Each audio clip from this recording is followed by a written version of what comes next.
जय हिंद। न्यूज़ में है ईरान का छाबार पोर्ट। बेसिकली इंडिया और ईरान के बीच में 10 साल का कॉन्ट्रैक्ट साइन हुआ है और ये 10 साल का कॉन्ट्रैक्ट साइन हुआ है on the operation of a terminal at the strategically important Chabahar port in Iran. Iran के छाबार पोर्ट में एक टर्मिनल को ऑपरेशनल करने के लिए इंडिया और ईरान के बीच में 10 साल का कॉन्ट्रैक्ट साइन हुआ है और इस 10 साल के कॉन्ट्रैक्ट के तहत इंडिया लगभग $120 मिलियन इन्वेस्ट करेगा छाबार पोर्ट के डेवलपमेंट में, प्लस अगले 10 साल तक छाबार पोर्ट का ऑपरेशन किसके अंडर रहेगा? इंडिया के अंडर रहेगा। ये छाबार पोर्ट की ज्योग्राफिकल लोकेशन बेहद इंपॉर्टेंट है हमारे कंट्री के पॉइंट ऑफ व्यू से। इनफैक्ट इंडिया और ईरान के रिलेशंस में भी बड़ा इंपॉर्टेंट रोल है छाबार पोर्ट का। आज हम बात करेंगे कि छाबार पोर्ट की ज्योग्राफिकल लोकेशन कहाँ पर है। इंडिया और ईरान के बीच में छाबार पोर्ट के कॉन्टेक्स्ट में कोऑपरेशन बातचीत की हिस्ट्री क्या रही है। ये जो बातचीत है ये 2015 के बाद स्पेसिफिकली बहुत रैपिड पेस पे प्रोग्रेस कर रही है। इस 2015 के बाद क्या स्टेप्स लिए गए उनको देखेंगे और फाइनली रीसेंट ईयर्स में क्या डेवलपमेंट्स रहे हैं वो सारी बातचीत आज अपने को करनी है। अच्छा, वीडियो पे लाइक के बटन को दबा दो, शेयर कर दो अपने सोशल मीडिया हैंडल्स पे, चैनल को सब्सक्राइब कर लो और अगर आपको कोई जेन्युइन क्वेरी है तो आप इंस्टाग्राम पे मैसेज करके क्वेरी पूछ सकते हो। देखो, सबसे पहले हम बात करेंगे छाबार पोर्ट के ज्योग्राफिकल लोकेशन के बारे में। छाबार पोर्ट ईरान का इकलौता ओशनिक पोर्ट है। It is the only oceanic port of Iran और ये सिचुएटेड है, ये लोकेटेड है ईरान के सिस्तान और बलूचिस्तान प्रोविंस में। किस कोस्ट पे? माकरन कोस्ट पे। अगर मैप में देखें तो ये है छाबार पोर्ट और ये जो छाबार पोर्ट है ये ईरान का इकलौता ओशनिक पोर्ट है और ये सिचुएटेड है ईरान के सिस्तान और बलूचिस्तान प्रोविंस में। कौन से कोस्ट पे? माकरन कोस्ट पे। It is the Iranian port that is closest to India and is located in the open sea, providing easy and secure access for the large cargo ships. ये जो Chabahar port है ये India के सबसे पास located है। देखो map में देखो, इधर इंडिया का मुंबई पोर्ट है, इधर कांडला पोर्ट है और उसके आगे जाओगे तो यहाँ पाकिस्तान की बाउंड्री शुरू हो जाती है और पाकिस्तान के साथ में हमारे रिश्ते अच्छे नहीं हैं, तो हमारे लिए छाबार पोर्ट की इंपॉर्टेंस और ज़्यादा बढ़ जाती है। बैकग्राउंड में ये भी है कि अगर इंडिया को अफगानिस्तान को एक्सेस करना है, अगर हमें सेंट्रल एशिया को एक्सेस करना है तो हम लैंड रूट के थ्रू तो जा नहीं सकते हैं बिकॉज पाकिस्तान के साथ में हमारे रिलेशंस अच्छे नहीं हैं। ऐसे में ये छाबार पोर्ट हमारे काम आता है अफगानिस्तान को एक्सेस करने के लिए, सेंट्रल एशिया को एक्सेस करने के लिए। तो बेहद इंपॉर्टेंट जगह पर लोकेटेड है छाबार पोर्ट हमारे कंट्री के पॉइंट ऑफ व्यू से। ये छाबार पोर्ट के दो मेन पोर्ट्स हैं, एक का नाम है शहीद कलंतरी पोर्ट और दूसरे का नाम है शहीद बेहस्ती पोर्ट। एक का नाम क्या है? शहीद कलंतरी पोर्ट और दूसरे का नाम क्या है? शहीद बेहस्ती पोर्ट। अच्छा, ये जो 10 साल का कॉन्ट्रैक्ट अभी अभी साइन हुआ है इसको इंडिया की तरफ से साइन किया है इंडिया पोर्ट्स ग्लोबल लिमिटेड ने और ईरान की तरफ से साइन किया है मैरीटाइम ऑर्गेनाइजेशन ऑफ ईरान ने। इंडिया की तरफ से किसने साइन किया है? India ports global limited IPGL ने। छाबार पोर्ट की ज्योग्राफिकल लोकेशन बड़ी सिंपल, एक तो ये कि ये ईरान का इकलौता ओशनिक पोर्ट है, ईरान के सिस्तान और बलूचिस्तान प्रोविंस में लोकेटेड है। कौन से कोस्ट पे? माकरन कोस्ट पे लोकेटेड है। इसके बाद बात आती है कि इस छाबार पोर्ट को लेके इंडिया और ईरान के बीच में बातचीत का, कोऑपरेशन का हिस्ट्री क्या रहा है। ये जो मॉडर्न छाबार पोर्ट है ये एग्जिस्टेंस में आया इन दी 1970s, लेकिन 1970s में छाबार पोर्ट नॉर्मल पोर्ट होता था।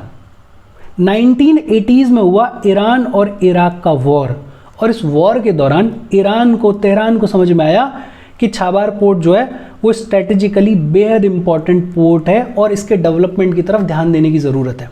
और इसी बैकड्रॉप में 2002 में उस टाइम के ईरान के national security adviser Hassan Rouhani बातचीत करते हैं अपने Indian counter part Brajesh Mishra से on developing the port. Hassan Rouhani 2002 में बातचीत करते हैं ब्रजेश मिश्रा से about developing the Chabahar port और इंडिया इसमें बेहद इंटरेस्टेड था बिकॉज छाबार पोर्ट की लोकेशन हमारे लिए बेहद इंपॉर्टेंट है। एक रीज़न तो ये अपन ने बात कर ही ली कि अगर हमें अफगानिस्तान को एक्सेस करना है, सेंट्रल एशिया को एक्सेस करना है तो हम लैंड रूट के थ्रू नहीं कर सकते हैं बिकॉज पाकिस्तान के साथ में हमारे रिश्ते अच्छे नहीं हैं। तो हमें छाबार पोर्ट की ज़रूरत है अफगानिस्तान को एक्सेस करने के लिए, सेंट्रल एशिया को एक्सेस करने के लिए। और दूसरा, पाकिस्तान के पास में एक पोर्ट है ग्वादार पोर्ट, और ये जो ग्वादार पोर्ट है ये चाइना के बेल्ट एंड रोड इनिशिएटिव का बड़ा इंपॉर्टेंट हिस्सा है। मतलब एक पॉसिबिलिटी ये भी है कि कल को इस ग्वादार पोर्ट पे चाइनीज़ प्रेजेंस इंक्रीज हो जाए, और अगर ग्वादार पोर्ट पे चाइनीज़ प्रेजेंस इंक्रीज होता है तो वो हमारे लिए अच्छी बात नहीं है। एक तो यही प्रॉब्लमेटिक है कि पाकिस्तान के साथ में हमारे रिश्ते अच्छे नहीं हैं और ग्वादार पोर्ट उनका पोर्ट है, और दूसरा उससे भी बड़ी प्रॉब्लम यह है कि क्योंकि चाइना का बेल्ट एंड रोड इनिशिएटिव का हिस्सा है ग्वादार पोर्ट, तो कल को हो सकता है कि ग्वादार पोर्ट पर चाइनीज़ प्रेजेंस इंक्रीज हो, और वो हमारे लिए अच्छी बात नहीं है। तो इस ग्वादार पोर्ट को काउंटर करने के लिए हमें ज़रूरत थी किसी बेहद इंपॉर्टेंट स्ट्रेटेजिकल लोकेशन की, और वो हमारे लिए छाबार पोर्ट से अच्छा कुछ हो नहीं सकता, बिकॉज छाबार पोर्ट और ग्वादार पोर्ट के बीच में डिस्टेंस सिर्फ 72 किलोमीटर का है। तो हमारी दोनों प्रॉब्लम सॉल्व हो जाती हैं इस छाबार पोर्ट से। एक तो ये कि हम अफगानिस्तान को एक्सेस कर सकते हैं, हम सेंट्रल एशिया को एक्सेस कर सकते हैं, और दूसरा हम ग्वादार पोर्ट को काउंटर कर सकते हैं छाबार पोर्ट के थ्रू। और इसी बैकड्रॉप में 2002 में ये जो बातचीत शुरू हुई इसको आगे ले जाया गया, और जनवरी 2003 में ईरान के प्रेसिडेंट खातमी और उस टाइम के हमारे प्राइम मिनिस्टर अटल बिहारी वाजपेयी, इन दोनों के बीच में स्ट्रेटेजिक कोऑपरेशन को लेके एक एग्रीमेंट साइन हुआ। और इस एग्रीमेंट के तहत एक चीज़ ये भी कही गई कि दोनों कंट्रीज़ मिलकर छाबार पोर्ट को डेवलप करेंगी। The two countries agreed on the development of Chabahar port which held the potential to link South Asia with the Persian Gulf, Afghanistan, central Asia and Europe. 2003 में एक स्ट्रेटेजिक कोऑपरेशन का एग्रीमेंट साइन हो गया है, और उसके तहत इंडिया और ईरान ने अग्री कर लिया है कि छाबार पोर्ट को डेवलप करेंगे। और हमारे लिए, इंडिया के लिए तो Chabahar port held immense strategic and economic significance. हमारे लिए छाबार पोर्ट स्ट्रेटेजिकली भी इंपॉर्टेंट है और इकोनॉमिकली भी बेहद सिग्निफिकेंट है। और अपने को समझ में आता है कि स्ट्रेटेजिकली इंपॉर्टेंट क्यों है, because of the Gwadar port. ये जो पाकिस्तान का ग्वादार पोर्ट है इससे सिर्फ 72 किलोमीटर दूर लोकेटेड है छाबार पोर्ट।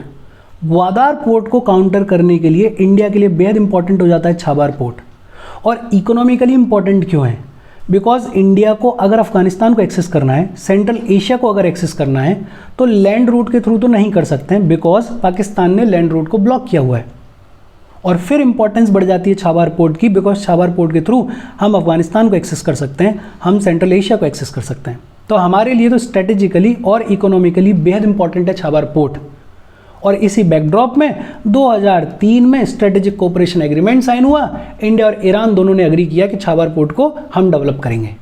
लेकिन ये बातचीत बहुत ज़्यादा आगे बढ़ी नहीं। क्यों नहीं बढ़ी? Because of India's growing relationship with the USA. India और यूएसए की रिलेशनशिप इंप्रूव हो रही थी, फ्रेंडशिप बढ़ती जा रही थी। और प्रॉब्लम ये है कि यूएसए और ईरान एक दूसरे के एनिमीज़ थे।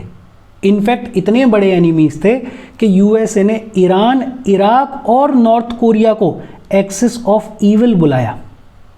इंडिया के सामने बड़ी अजीब सिचुएशन थी, या तो ईरान को प्रायोरिटी दे दे या यूएसए को प्रायोरिटी दे दे, और इंडिया ने प्रायोरिटी दी यूएसए को।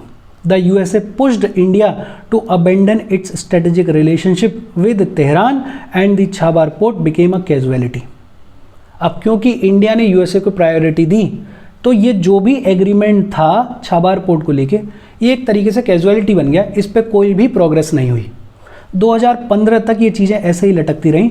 लेकिन एक बार फिर से 2015 में सिचुएशन चेंज हुई। 2015 में क्या हुआ? 2015 में ईरान न्यूक्लियर डील साइन हुई। 2015 में ईरान न्यूक्लियर डील साइन हुई।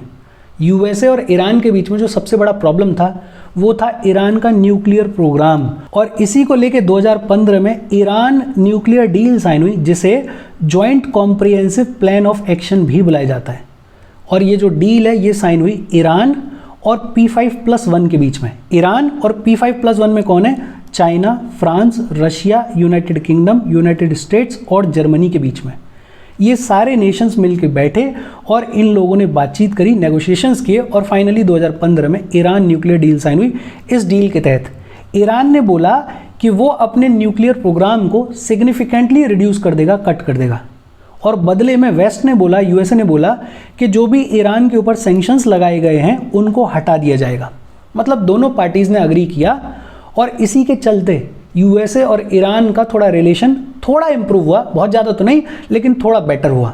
और इंडिया को एक अपॉर्चुनिटी मिल गई कि जो छाबार पोर्ट अब तक लटका हुआ था उसको वापस से पिकअप किया जा सकता है। और इसी बैकड्रॉप में 2015 में अफगानिस्तान के प्रेसिडेंट घनी जब इंडिया आए तो अफगानिस्तान के प्रेसिडेंट और इंडिया के प्राइम मिनिस्टर नरेंद्र मोदी ने अग्री किया कि वो ईरान के साथ में क्लोजली काम करेंगे इस छाबार पोर्ट को डेवलप करने के लिए।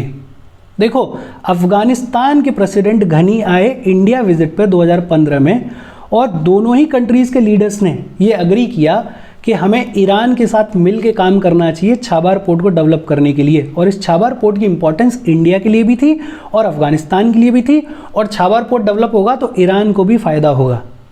और ये फाइनली मई 2016 में India signed a tripartite agreement with Iran and Afghanistan to develop the Shahid Beheshti terminal eight Chabahar.